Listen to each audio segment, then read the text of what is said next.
Welcome back.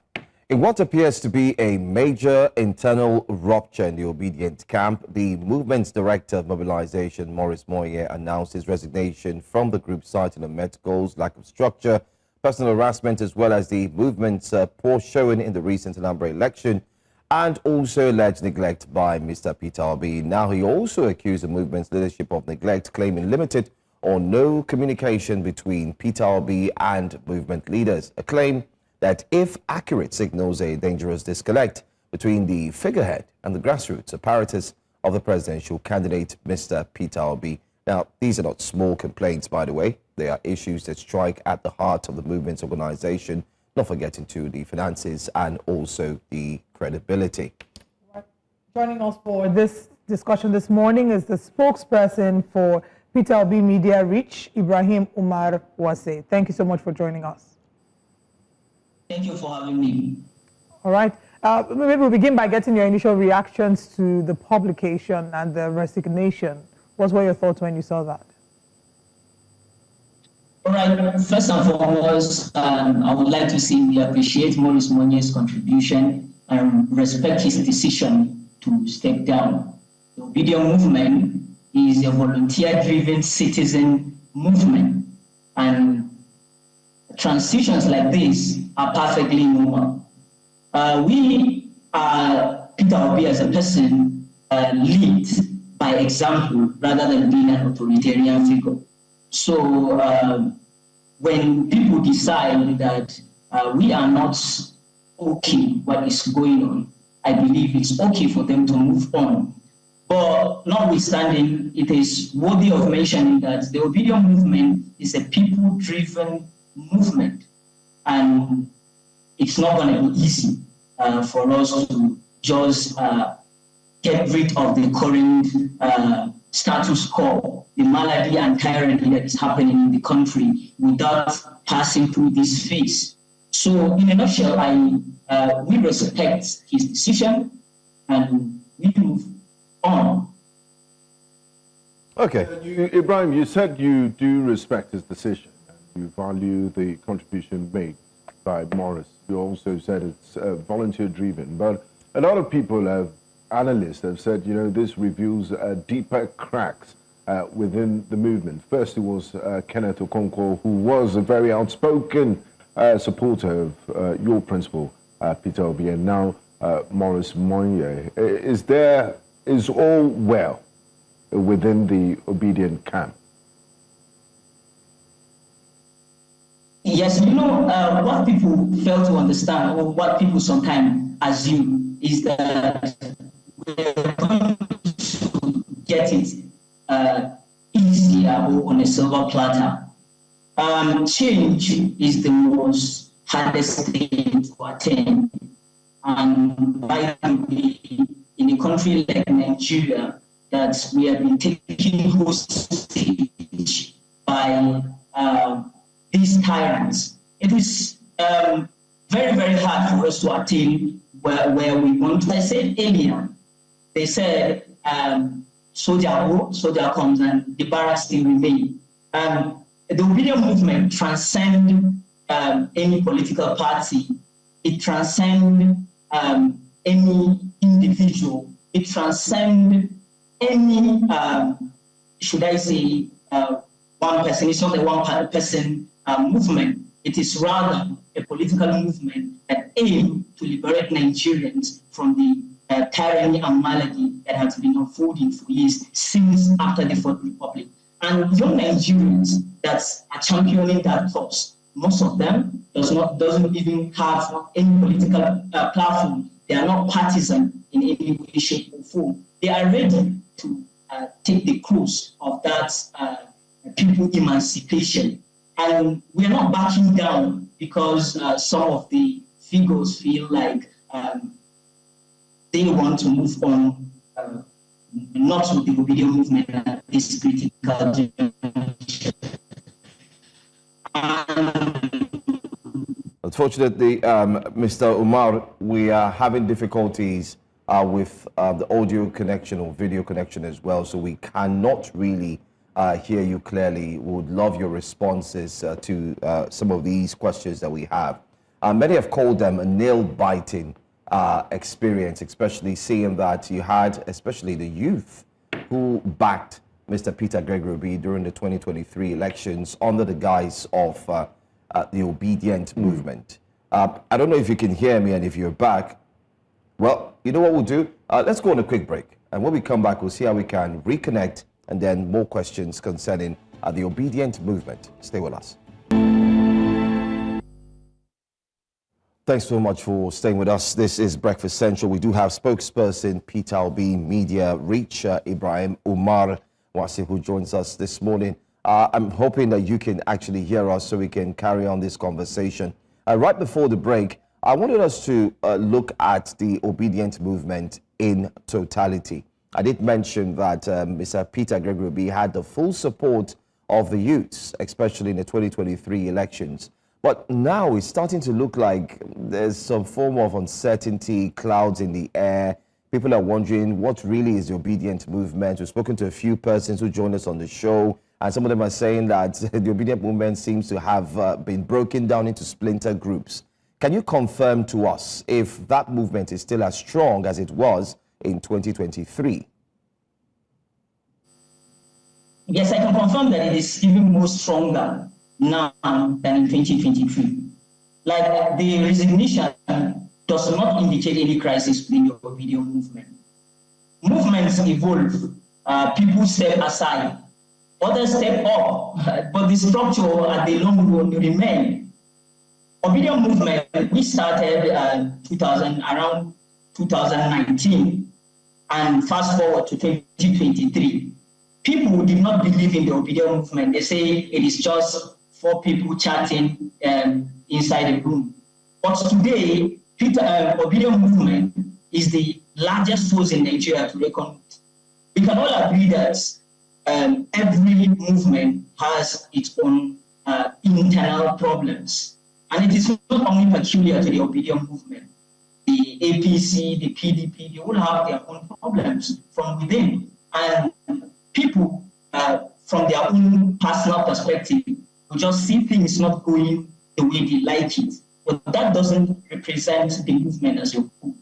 We are committed. We know it's not going to be an easy ride for us. But 100%, don't forget, during the 2023 election, some people, most especially younger Nigerians, left other countries to come back to Nigeria to vote for His Excellency Peter Obi. So they believe we don't have any fracture in the movement. This thing happened, and it is not only peculiar to the Obidient Movement, it is everywhere. Just to again go back to the challenges within the Obidient Movement. You're saying that the Obidient Movement is stronger now than ever before. The just concluded Anambra elections, however, proved different with what the Labour Party's outing seemed like. We had here on the show Azam Chine, who is a cousin, I think he says the President General of the Obidient Movement. He said that the Obidient Movement did not endorse George Moghalu as the party representative at the general elections, at the gubernatorial elections in Anambra State. So really, what happened in Anambra State that made Labour Party have such a poor turnout? And do you agree that the Obidient Movement is still a part of Labour Party? Azam Chine says Obidient Movement is not Labour Party. So maybe the question is Obidient Movement Labour Party first? All right, Obidient Movement is Labour Party. Labour Party is Obidient Movement, and Obidient Movement is in everywhere. As I said earlier, Obidient Movement transcends any political platform. The Obedience, most of Obedience are not even partisan. They believe in the ideology of His Excellency Peter Obi, and we all believe that he is the only one who is going to save this country from the malady and tyranny that is currently happening. I think so that would... with regards to the Anambra State election, right? All right, thank you very much for clarifying that. And I was asking because, like I mentioned earlier, we had Azam Chine on this show here, and he said the Obidient Movement is not Labour Party. You are saying that the Obidient Movement is Labour Party. Now, since you agree that the Obidient Movement is Labour Party, what would you say are the factors that contributed to such a, what some would say, an abysmal turnout or performance at the Anambra gubernatorial elections? Because that's the most recent outing that we can judge the political parties by. Your principal was governor of Anambra State, and it's his home state. Using three different angles. Number one, the outing of the election. The registered votes in Anambra State is more than 2 million, and the return, the people that turn out are less than 1 million, which signify a low turnout and voter apathy in the state. Number two, we all know that Peter Obi is the only politician that is consistent. And when I say consistency, I mean in words and in action. They say an effective truth of a person is not what he said, but what he actually do. So Peter Obi said it time and again that for you to be called honorable, you have to come through an honorable way. With that, Peter Obi refused to fall in to the status quo, the conventional way of winning election, if you like to put it that way, buying votes and so on and so forth. We believe that the people have the right to choose who they want. And the third thing is that it was not Peter Obi on the ballot, it was George Moghalu.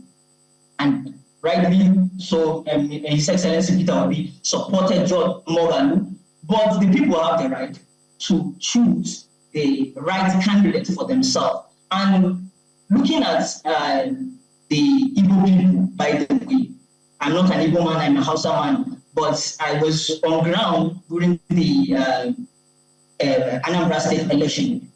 Igbo people are more of Republicans in their political approach. They don't like anybody to come and dictate to them what to vote for. They support Peter Obi clearly, but Peter Obi is not an authoritarian figure. He is a leader who leads by example. So Peter Obi campaigned for Moghalu, but at the long run, it is Moghalu's track record. It is Moghalu's competence. It is Moghalu's reach and influence that will give him that mandate, not necessarily Peter Obi's support, although Peter Obi's support will pave the path for him. So I can guarantee that if Peter Obi was on the ballot, he would pull at least 99% of Anambra State election in any political seat. But in this case, Peter Obi was not in the ballot. So another question, just to follow up from what you've answered, was the Obidient Movement in support of George Moghalu? Was it a yes or a no? Yes, but the Obidient Movement is in support of George Moghalu. Okay, thank you for answering that. Before you go further, I asked you that because again, when we had the Kenas of Chini on the show, he said the Obidient Movement was not in support of George Moghalu, and that the Obidient Movement did not think that he was a strong enough candidate. Yeah. So this then goes back to the question that my colleague asked you earlier about the fractions within the Labour Obedience Movement. Well, let's take a look at this video. A free and fair election, and that's what we got. And those that prepared for the election got their results. So we as Obedience, we had earlier on said that the Labour Party candidate was not, it's not going to give us obediently what we need. And we made a decision to support the Soludo administration because of the competence and the credibility that we are told to emulate. So we give kudos to the governor for his victory. Seeing that video of what Kenas Chine says, so it goes back to the question that Joe had asked you earlier. Are there factions within the Obidient Movement? If not, what do you make of what Kenas Chine said? Clearly, there is no faction. I think maybe it's the context you take his response. He said the Obidient Movement in Anambra State doesn't support George Moghalu, so they decided to support the governor, Charles Soludo. And I said something. The Obidient Movement has a clear leadership, and the leadership of the Obidient Movement clearly supports George Moghalu. Just to interrupt you, there's no contextual analysis to this. He clearly said, because I asked him, and he clearly said that the Obidient Movement did not support George Moghalu, and they didn't think that he was a strong enough candidate, that they didn't endorse that. And then he also said the Obidient Movement is not Labour Party. And you're saying something different, which is why I'm asking. Are there different factions that believe different things? I'm not speaking for him. I'm speaking for the Obidient Movement. He was also speaking for the Obidient Movement. That's what the movement stands for. Sorry to butt in. Sorry. Who is he to the Obidient Movement? Do you know him? Yes, he is a member of the Obidient Movement, clearly. But he doesn't. We have the leader of the Obidient Movement, who is Dr. Yunusa Salisu Sultan. You know that Dr. Yunusa Salisu Sultan is the leader of the Obidient Movement. Okay, but Ikenna doesn't support what you just said. He said the Obidient Movement did not support Moghalu. They did not, and they did not give him their consent or endorse him. Rather, in that same interview, he said they supported, in other words, the other party. Are you aware of that as an Obidient Movement, in quotes, member? All right, there are a lot of people who have the right to make a choice for themselves, but that doesn't reflect the stance of the Obidient Movement. The Obidient Movement supported George Moghalu, not Charles Obi. And we can use common sense here. His Excellency Peter Obi campaigned for for George Moghalu, not Charles Obi. So it is obvious that the stance of the Obidient Movement is George Moghalu, not Charles Obi. Sorry, just to add again before Benga asks his question, I want to find out from you. Do you know of Justin Ije? You know Justin Ije, right? Yeah. Okay, Justin was here. Unfortunately, we cannot find that clip now. And while he was seated next to me here on my left, he did say that the Obidient Movement is not Labour Party. It is a movement on its own. But you're saying that Obidient Movement is Labour Party. How do we juxtapose that? All right, I said something. I said the Obidient Movement transcends any political party. So within that context, people will say Obidient Movement is not Labour Party because we have obedience across all the political platforms. And we have obedience that are also not partisans. So Obidient Movement transcends political party. So if we're going to take it like a universal set, Obidient Movement is the universal set, and Labour Party is a subset of that universal set. Okay. Now, Mr. Wase, we're slowly approaching the end of this year, and next year is penultimate year to a general elections. Your principal, Mr. Peter Obi, my question to you is he contesting in 2027? Is he going to seek the highest office in the land? And I ask this because all other major candidates have pitched their tent and declared their intentions. We still, with the ongoing crisis in the Labour Party, we're not sure if it's neither here nor there. When are we going to get something decisive from him, a proclamation from your principal? Right, Peter, we currently focus on not politics, but the issue of ground. I mean, recently, the government of the United States of America issued a warning to the Nigerian government, which is shameful of the way they are governing the country. And Peter Obi is going around, I know you have seen it, doing his normal patriotic and also compassionate donation to schools, what he believes in. So the announcement of whether Peter Obi is going to contest in which platform is going to come at a due time. Nigerians should not be in a haste to hear where Peter Obi is going to contest and the platform that is going to contest on. Currently, he is a member of the Labour Party and he committed with the coalition.